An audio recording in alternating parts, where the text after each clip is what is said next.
क्या अमेरिकी राष्ट्रपति ईरान के खिलाफ न्यूक्लियर कोड्स का इस्तेमाल करना चाहते थे? क्या जनरल डेन केन ने उन्हें ऐसा करने से मना कर दिया?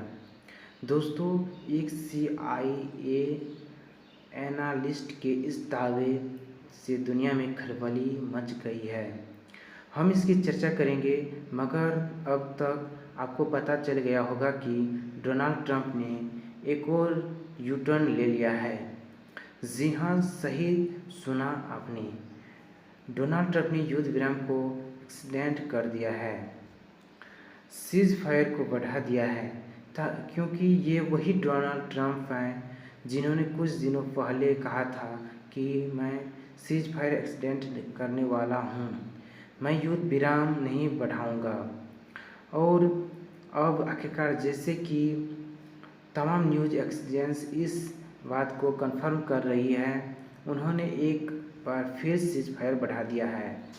आपको स्क्रीन पर प्रेस टेलीविजन कर रहा है, disappoint Iran not sending any delegation to take part in the Islamabad talks and despite earlier claims that he would not extend the ceasefire, US President Donald Trump announced that he would extend the ceasefire। यानी कि press television यहाँ पर ताना दे रहा है कि Iran ने प्रतिनिधि को पाकिस्तान नहीं भेजा और पहले डोनाल्ड ट्रंप ने कहा था कि वो युद्ध विराम को नहीं बढ़ाएंगे, और अब आखिरकार उन्होंने ऐसा करना पड़ रहा है।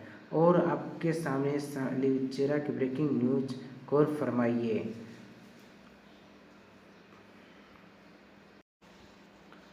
Tehran vows to raise bullying as Trump extends Iran truce blocks pause। यहाँ पर ईरान साफ तौर पर कह रहा है कि हम अमेरिका की दबाई गई अमेरिका की दादागिरी को बर्दाश्त नहीं करने वाले हैं, और इस बात की पृष्ठभूमि में इस युद्ध विराम को बढ़ा दिया गया है। CNN आपके सामने Trump says he will extend cease fire with Iran. अब मैं आपको बहुत ही त्वरित अंदाज में बताना चाहता हूँ कि घटनाक्रम किस तरह बढ़ रहा है। और हाँ दोस्तों, इंतज़ार कीजिएगा उस बड़े CIA एनालिस्ट के दावा कि ट्रंप न्यूक्लियर कोड्स का इस्तेमाल करना चाहते थे, मगर जनरल डेन केन ने उन्हें रोक दिया था। आपके सामने अमेरिका के राष्ट्रपति डोनाल्ड ट्रंप ने ईरान के साथ सीज फायर बढ़ाने का ऐलान किया है, लेकिन साथ ही ईरानी बंदरगाहों की नाकेबंदी जारी रखी हुई है। उन्होंने कहा कि यह तब तक रहेगा जब तक तेहरान बातचीत के लिए प्रस्तावित नहीं होता, और बातचीत किसी नतीजे तक नहीं पहुंच पाती। ईरान के विदेशी मंत्री अब्बास अराची ने कहा कि ईरानी बंदरगाहों की नाकेबंदी युद्ध जैसी कार्रवाई है और सीज फायर का उल्लंघन है। उन्होंने यह भी जोड़ा कि तेहरान को दबाव का जवाब देना आता है। अल-जज़ीरा के इस्लामाबाद वाले रिपोर्टर के मुताबिक पाकिस्तान के मध्यस्थ आखिरी कोशिश कर रहे हैं ताकि अमेरिका और ईरान के बीच होने वाले दूसरे शांति वार्ता को बचाया जा सके। इजराइल 10 दिन के सीज फायर के बावजूद दक्षिणी लेबनान में बमबारी और घरों को गिराना जारी रखे हुए हैं, जिस पर हिजबुल्लाह ने जवाब में उत्तरी इजराइल में हमला करने का ऐलान कर दिया है। मगर इसके बाद क्या होने वाला है दोस्तों? क्या इसके बाद अमेरिका नरम पड़ेगा? क्योंकि मैंने आपको इसी मंच पर बताया था कि अल अरबिया और रॉयटर्स के हवाले से खबर आ रही है कि पाकिस्तान के जो सेना प्रमुख है फील्ड मार्शल आसिम मुनीर, उन्होंने डोनाल्ड ट्रंप से कहा कि जब तक आप ईरान की नाकेबंदी जारी रखेंगे तब तक यह बातचीत आगे नहीं बढ़ सकती है। और पूरी धमकी देने के बावजूद कि मैं ईरान को नस्तानाबूद कर दूंगा, तबाह कर दूंगा, बर्बाद कर दूंगा, अब आखिरकार उन्हें सीज फायर बढ़ाना पड़ा है। अब मैं आपका ध्यान खींचना चाहता हूँ यूनाइटेड नेशंस में जो एम्बेसडर है ईरान के, जिनका नाम है आमिर सैयद ड्रावनी। उनका यह बयान प्रेस टेलीविज़न पर according to Amir Saeid Iravani Iran's ambassador to the United Nations, Tehran has reserved signs indicated that the US is ready to end the naval blocked.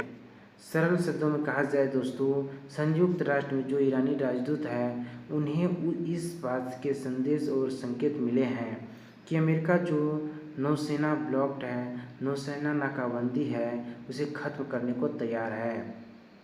अब याद कीजिएगा, कुछ ही देर पहले मैंने आपको क्या बताया कि आसिम मुनी ने उनसे कहा कि जब तक यह ब्लॉक जारी रहेगा तब तक बातचीत आगे नहीं बढ़ेगी। अब ट्रंप ने उन तमाम धमकियों के बावजूद सीज फायर को बढ़ा दिया है, युद्ध विराम को बढ़ा दिया है, एक्सीडेंट कर दिया है। ये क्या बतलाता है कि ट्रंप बात पर विश्वास नहीं किया जा सकता। ट्रंप आगे क्या करेंगे? ट्रंप नरम पड़ जाएंगे, सख्त पड़ जाएंगे? कुछ इससे यह पता चल रहा है कि यह व्यक्ति सिर्फ गिदड़ धमकियाँ दे रहा है और उसके अलावा कुछ नहीं, मगर यह भी प्रमाणित कर रहा है कि ट्रंप का मानसिक संतुलन ठीक नहीं है। और इसका एक छोटा सा संदेश, एक छोटा सा ट्रेलर CIA के एनालिस्ट के इस इंटरव्यू के जरिए पता चल रहा है। आपके स्क्रीन पर यह CIA के पूर्व एनालिस्ट जॉनसन है और जॉनसन ने एक इंटरव्यू में कहा है कि एक आपातकालीन बैठक में ट्रंप ने न्यूक्लियर कोड्स का इस्तेमाल करने की कोशिश की, जिसे जनरल डैन केन ने रोक दिया था। अगर यह खबर सही है तो बहुत खतरनाक खबर है। अब तक स्पष्ट कर दूं कि इस खबर को कंफर्म नहीं किया गया है, मगर यह दावा एक CIA एनालिस्ट कर रहे हैं, जिससे खलबली मच गई। दोस्तों, मैंने खुद इसकी पड़ताल की और मेरी पड़ताल के जरिए क्या खबरें सामने आ रही है, अब मैं आपको त्वरित अंदाज में बताने वाला हूँ। कौन कर रहा है यह दावा? यह बात लॉरी जॉनसन ने की है, जो पहले CIA में थे लेकिन अब ब्लॉग और शो में कमेंट्री करते हैं। उन्होंने यह दावा एक यूट्यूब शो जिजिंग फ्रीडम में किया, जिसे एंड्रयू नेपोलिटनो होस्ट करते हैं। दावा क्या किया गया है? उनके मुताबिक व्हाइट हाउस में एक इमरजेंसी मीटिंग के दौरान डोनाल्ड ट्रंप ने कथित तौर पर न्यूक्लियर कोड्स का इस्तेमाल करना चाहा और यह भी कहा गया कि एक जनरल डेकेन ने उन्हें रोक दिया और ना बोल दिया। यह कितना सच है, अभी तक कोई आधिकारिक पुष्टि नहीं हुई है। ना व्हाइट हाउस, न पेंटागन, न अमेरिका सेना ने ऐसा कुछ कंफर्म किया है। कोई पुख्ता सबूत नहीं, कोई डॉक्यूमेंट नहीं, कोई दूसरी रिपोर्ट। बड़े मीडिया या फैक्ट चेकर्स भी कह रहे हैं कि यह दावा अनवेरिफाइड और बिना सबूत का है। क्या कोई दूसरा सोर्स भी है? नहीं, अभी तक ये पूरी कहानी सिर्फ एक व्यक्ति के बयान पर टिकी है। तो इसका सीधा निष्कर्ष क्या निकला? गौर फरमाइए। ट्रंप ने न्यूक्लियर कोड इस्तेमाल करने की कोशिश की। यह बात अभी तक साबित नहीं हुई। यह फिलहाल सिर्फ एक सिंगल सोर्स दावा है, जिसे किसी भरोसेमंद जगह से कंफर्म नहीं किया गया है। स्वतंत्र और आज़ाद पत्रकारिता का समर्थन कीजिए। सच में मेरा साथी बनिए। बहुत आसान है दोस्तों। इस जॉन बटन को दबाइए और आपके सामने आएंगे ये 3 विकल्प। और सबसे बड़ी बात दोस्तों, इसका बाद कंफर्मेशन सरकार कम से कम नहीं करेगी, किसी सूरत में नहीं करेगी। मगर आपके जहन में सवाल होगा कि आखिर डोनाल्ड ट्रंप ने सीज फायर क्यों बढ़ा दिया? यह बहुत अहम सवाल है।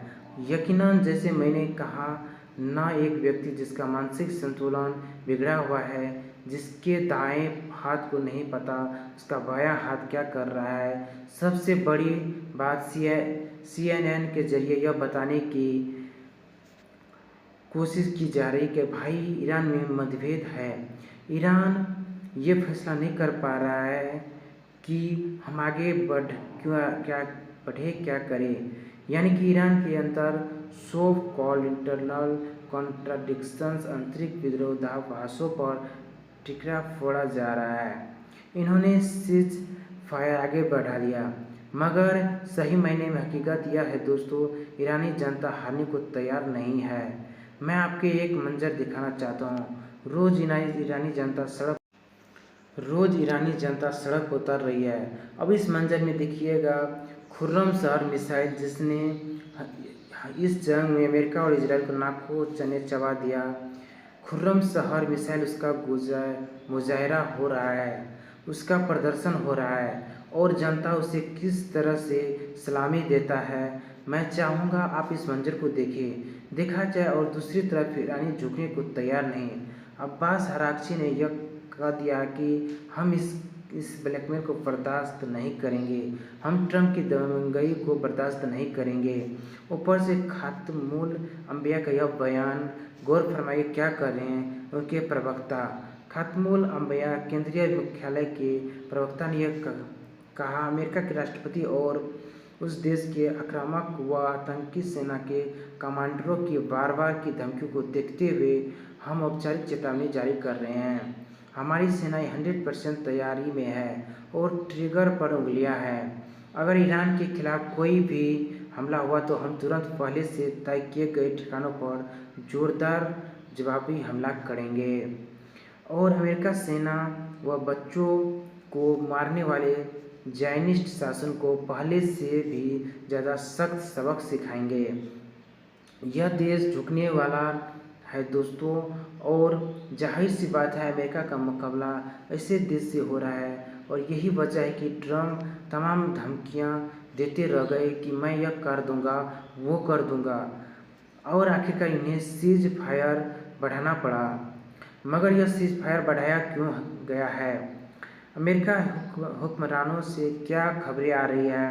क्योंकि दोस्तों यह खबर आपको कोई पत्रकार नहीं देगा, मैं आपको इसलिए दे रहा हूँ क्योंकि मैं लगातार पड़ताल करते रहता हूँ, मेहनत करता रहता हूँ, पढ़ते रहता हूँ और तभी ये जानकारियाँ मैं आपके सामने लाता हूँ। दोस्तों मैं आपका ध्यान खींचना चाहता हूँ CNN के इस खबर की तरफ जो कहती है वाई प्रेसिडेंट ट्रंप एक्सीडेंट व सीज फायर विद ईरान। आखिर क्यों उन्होंने इस सीज फायर को बढ़ाया?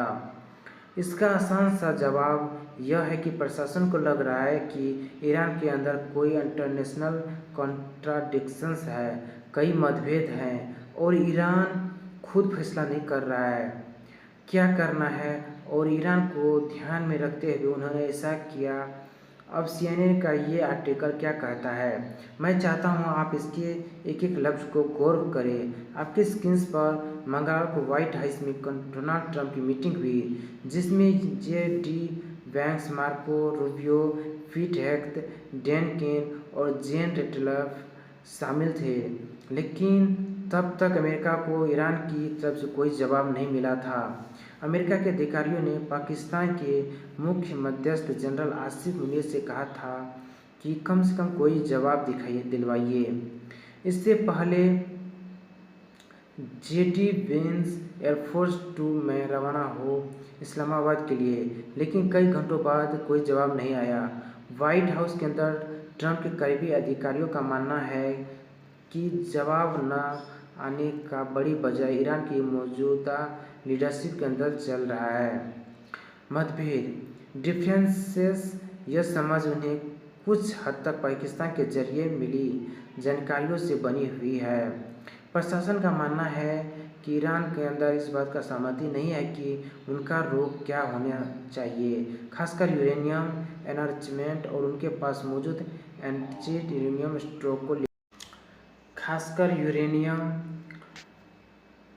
के स्टॉक को लेकर जो शांति वार्ता में सबसे बड़ा रोड़ा अटका हुआ मुद्दा है। एक और दिक्कत यह भी है, मानी जा रही है कि नए सुप्रीम लीडर मुस्तफा खामेनी अपने अधिकारियों को साफ संदेश दे रहे हैं या नहीं, या फिर वो लोग बिना साफ संदेश के बस अंदाजा लगा काम कर रहे हैं। यानी कि CNN का यह आर्टिकल ये बताना चाहते